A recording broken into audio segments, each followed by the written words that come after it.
한 작은 마을에 칸트의 철학을 숭배하는 독특한 모임이 있었습니다. 이 모임은 순수이성 클럽이라 불렸습니다. 매주 모임의 리더인 올리비아는 회원들에게 칸트의 복잡한 개념을 재미있는 이야기로 풀어 이해를 돕고자 했습니다. 어느 날 올리비아는 선언적 종합명제, 늘 사람들에게 설명하기 위해 특별한 이야기를 준비했습니다. 옛날 옛적 그녀는 시작했습니다. 마을 끝자락에 사는 똑똑한 수학자 엘리엇이 있었습니다. 엘리엇은 숫자에 둘러싸여 고민하는 대가였지만 날마다 같은 문제로 머리를 싸맸습니다. 그는 어떻게 수학적 진실이 항상 옳을 수 있는지 이해하고 싶었습니다. 그때는 그가 칸트를 알지 못할 때였죠. 올리비아는 멋진 지도를 꺼냈습니다. 이 지도는 엘리엇이 만든 상상의 세계입니다. 이곳에는 두 가지 전설적인 나라가 있었죠. 바로 선험적 왕국과 경험적 왕국입니다. 두 나라는 언제나 사이가 좋지 않았습니다. 경험적 왕국의 사람들은 모든 것을 경험해야 알 수 있다고 믿었고, 선험적 왕국의 사람들은 사유만으로도 세상의 진리를 안다고 주장했으니까요. 어느 날 두 왕국은 누가 더 위대한지 증명하기로 결심했습니다. 그것이 바로 수학 마법 대회였어요. 대회의 목표는 오직 사유만으로 해결할 수 있는 수수께끼를 푸는 것이었죠. 첫 번째 문제는 모든 삼각형의 내각이 합은 180도이다라는 명제였습니다. 이 문제는 선험적 왕국의 왕인 칸도르 왕이 직접 출제한 것이었죠. 올리비아는 미소 지으며 말을 이어갔습니다. 경험적 왕국의 챔피언인 경험왕은 이 명제를 증명하기 위해 온 마을의 삼각형을 측정했습니다. 반면 선험적 왕국의 마법사 크리스토퍼는 아무 것도 측정하지 않고도 이를 증명했죠. 그는 기본적인 수학 명제를 활용해 삼각형의 내각이 왜 180도가 되는지를 논리적으로 설명했어요. 올리비아는 물 한 잔을 들이켠 후 이렇게 계속했습니다. 두 나라의 판결은 크리스토퍼의 승리였죠.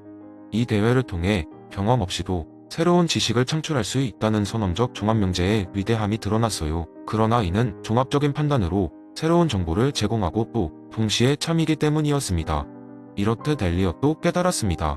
수학적 진리는 경험에 의존하지 않지만 그 자체로 새로운 세계를 열어준다는 것을요. 그래서 그는 매일 자기 연구실에서 칸트의 이론을 상상하며 새로운 수식을 만들어갔죠. 올리비아의 이야기가 끝나자 모임의 모든 사람은 큰 감명을 받았습니다. 순수이성 클럽의 회원들은 이제 선험적 종합명제란 단순히 책 속의 개념이 아니라 그들 자신이 사유의 세계에서 어떤 진리를 찾고자 할 때 동행해 줄 유쾌한 친구라는 사실을 깨달았습니다.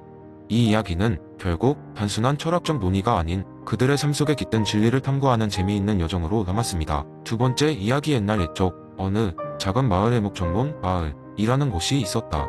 이 마을은 신비로운 곳으로 모든 사물과 생명체가 저마다의 특별한 목적을 가지고 있었다. 사람들은 이 마을에 와서 자신과 사물들이 존재하는 진정한 이유를 깨닫고 돌아가곤 했다. 어느 날 여행을 즐기던 한 남자가 이 마을에 도착하였다. 그의 이름은 엘빈이었고 그는 삶의 목적을 찾기 위해 여러 곳을 돌아다니는 중이었다. 마을에 들어서자마자 그는 커다란 나무 아래에 앉아 쉬었다. 그때 나무가 먼저 입을 열었다. 안녕, 여행자요. 나는 이곳의 목적을 말해줄 수 있는 나무다. 내가 알고 싶은 것이 무엇이냐? 엘빈은 조금 놀랐지만 그간의 여행이 그를 준비시킨 듯 담담하게 말했다. 내가 왜 존재하는지 알고 싶습니다. 나의 인생의 목적은 무엇인가요? 나무는 잠시 생각에 잠긴 후 조용히 말했다. 너의 목적은 내 스스로 찾는 것이네. 하지만 나는 너에게 다른 이야기를 하나 해주겠네. 이 마을에 사는 한 아이의 이야기지. 엘빈은 호기심을 참지 못하고 나무에게 다가갔다. 나무는 조용히 이야기를 시작했다. 이 마을에는 조이라고 불리는 소녀가 살고 있었네. 조이는 언제나 주변을 신기하게 바라보았고 모든 게 궁금했지. 그녀에게는 작은 씨앗 하나가 있었는데 그 씨앗은 한때 그녀의 할머니가 주신 것이었네. 할머니는 조이에게 이렇게 말씀하셨지. 이 씨앗에는 특별한 목적이 있단다. 그것을 찾아보렴. 조이는 매일 씨앗을 바라보며 생각했네. 씨앗의 목적은 무엇일까?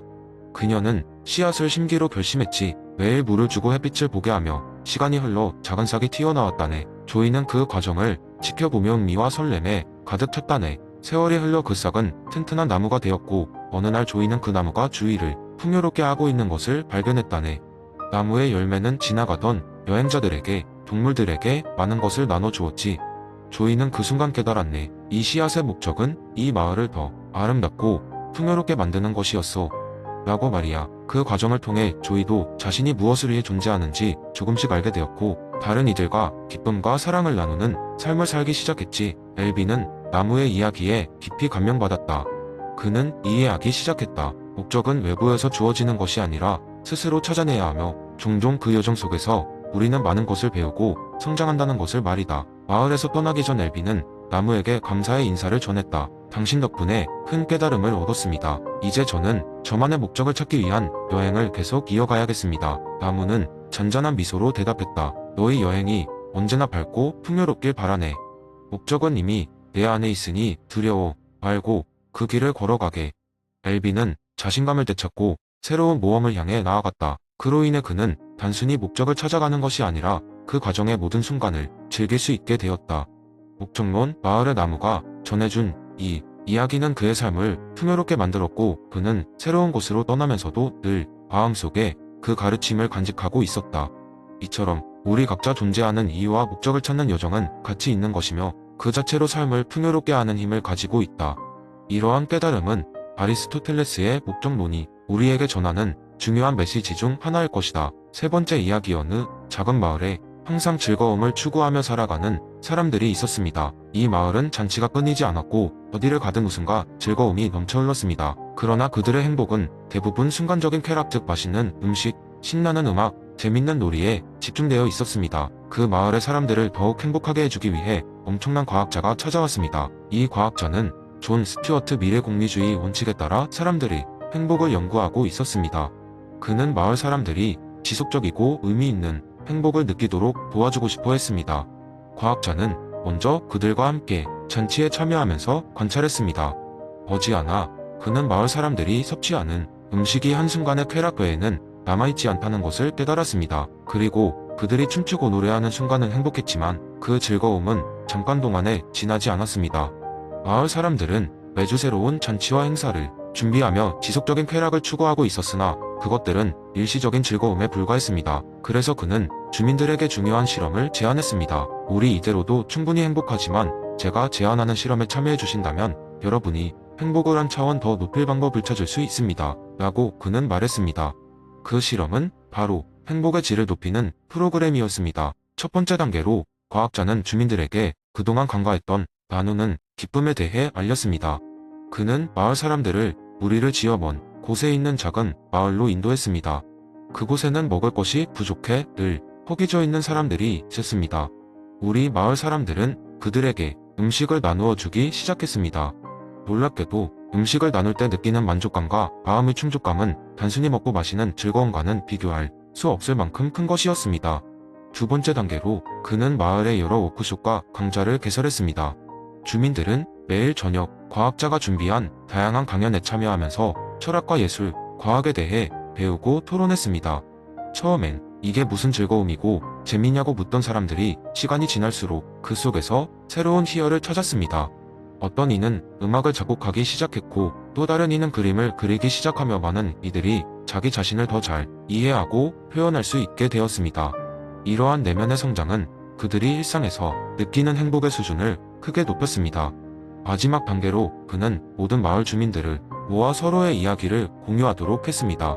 서로의 이야기를 듣고 공감하며 웃고 울기도 하면서 그들은 서로를 더 깊게 이해하게 되었고 그 과정은 마을 사람들의 관계를 더 돈독하게 만들었습니다. 서로의 존재가 단순한 배경이 아니라 인생에서 의미 있는 존재로 자리 잡게 된 것입니다. 과학자가 떠나던 날 마을 사람들은 그에게 한없는 감사의 인사를 전했습니다. 그들은 매일매일의 평범한 순간에도 더 큰 행복을 느낄 수 있게 된 자신을 보며 그것이 단순한 순간의 쾌락이 아니라 삶을 풍요롭게 만드는 진정한 행복이라는 걸 깨달았습니다. 그 후 이 마을은 세상에서 가장 행복한 마을로 알려지게 되었고 전 세계에서 자발적으로 이 마을로 이사를 오고 싶다고 찾아오는 사람들이 끊이지 않았습니다. 존 스튜어트 밀의 공리주의 원리에 따라 과학자는 마을의 행복의 질을 높이는데 일조했고 이러한 이야기는 지금까지도 많은 사람들에게 영감을 주고 있습니다. 이는 최대 다수의 최대 행복을 이루기 위해 단순한 쾌락을 넘어서 질 높은 쾌락을 추구함으로써 진정한 행복을 찾을 수 있음을 보여주는 사례로 남게 되었습니다. 네 번째 이야기. 옛날 옛적 고대 아테네의 한 선술집에 호세스라는 철학자가 살고 있었습니다. 그는 와인을 홀짝이며 친구들에게 자신의 독창적인 철학적 사상을 자주 나누곤 했습니다. 어느 날 밤 호세스는 친구들에게 플라톤의 이데아론을 떠올리게 하는 한 가지 재미있는 썰을 풀어주기로 했습니다. 친구들이여, 들어보게. 저 멀리 먼동이 트는 곳에 하나의 마을이 있었다네. 그곳에는 이상한 거울 시장이 있었다지. 이 시장의 모든 거울은 항상 이상한 방식으로 물건을 비췄다네. 한 곡에 떨어져서 보면 사람들은 거울에 비친 자신이 아닌 누란처럼 보이기 시작했다네. 머리는 소머리처럼 길어지고 코는 매부리꽃처럼 휘어지며 심지어 피부는 푸르스름하게 변해버리곤 했지. 사람들은 그 모습을 우습게 여기면서도 어떤 이질감에 시달리게 되었다네. 그들은 이 거울이 진실을 반사하는 것인지 아니면 단순히 기괴한 착각인지 고민하게 됐지. 이 마을 사람들은 대담하게도 거울이 아닌 그냥 그 모습을 진짜 자신이라고 믿게 되었네. 그들은 매일 아침 거울을 보며 오늘도 날 씻고 손질해줄 시간이군 이라고 외쳤다지. 그리고는 그 기괴한 모습으로 하루를 시작하며 그 모습에 맞는 역할을 수행하게 되었네. 누군가는 호랑이의 공간으로 변한 거울 속 자신을 보며 사냥꾼이 되었고, 또 다른 이들은 요정처럼 비친 자신을 보고 예술가가 되었다네. 그러나 시장 한쪽에 덩그러니 걸려있던 먼지가 두껍게 쌓인 작은 거울 하나는 유독 아무 데도 비추지 못하는 듯 보였다네. 바람처럼 날렵한 청년이 우연히 그 거울을 닦으며 그 속에서 이전과는 전혀 다른 자신을 보게 되었네. 이 모습이 진짜 나인가? 청년은 혼란스러웠다네. 거울 속에선 확실히 아무런 왜곡 없이 자신의 본래 모습이 드러났다네. 뺨에 나있는 작은 흉터, 약간 지저분한 머리결, 그리고 영광 없는 표정까지 말일세. 순간 그는 깨달았다네. 이상하게 보였던 거울들은 단순히 사람들 자신만의 이데아를 비췄던 것이지, 각각의 이상한 모습은 사람이라는 이데아로부터 불완전하게 파생된 일종의 모방에 불과했던 것이라네. 하지만 그 먼지만 가득했던 거울만 이 이데아와 상관없이 있는 그대로의 현실을 보여주고 있었던 것이지. 청년은 이 경험을 통해 누구나 이데아의 틀에서 벗어나 진정한 자신을 마주할 필요가 있다고 깨달았네. 그리고 그는 다시 마을로 돌아가 사람들에게 자신이 알게 된 것을 전파했다네. 거울 밖으로 나오면 당신들이 진정으로 누구인지 알 수 있게 된다고 말일세. 처음엔 사람들은 믿지 않았지만 차츰 사람들은 하나둘 용기를 내어 그 거울 속을 들여다보았다네. 그들은 이데아의 왜곡된 그림자에서 벗어나 결국 그들의 진정한 모습을 찾게 되었고, 더불어 서로의 진정한 모습도 존중하게 되었지. 호세스는 이 이야기를 마치며 친구들이 어깨를 한 번씩 두드리더니 이렇게 말했다네. 우리 모두는 저 거울 속에 갇혀있는 여행자들이야. 친구들이여. 이데아의 그림자를 넘어서 진정한 우리를 발견하는 여정을 함께 떠나보지 않겠나.